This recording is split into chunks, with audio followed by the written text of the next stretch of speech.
বাংলাদেশি কর্মীদের জন্য multiple entry visa সুবিধা চালু করেছে মালয়েশিয়া। মঙ্গলবার প্রবাসী কল্যাণ ও বৈদেশিক কর্মসংস্থান মন্ত্রণালয়ের উপদেষ্টা ডক্টর আসিফ নজরুল এ তথ্য জানান।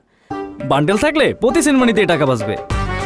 বিকাশ সেনমানি বান্ডেল কিনে জিতুন প্রতি লেনদেনে।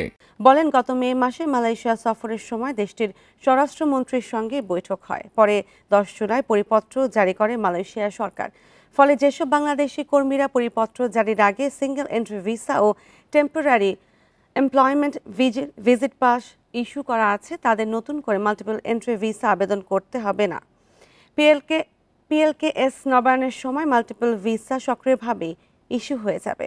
এই বিষয়ে মালয়েশিয়ার সব আন্তর্জাতিক বিমানবন্দর ও স্থলবন্দরগুলোতে পরিপত্রের মাধ্যমে নির্দেশনা দেওয়া হয়েছে।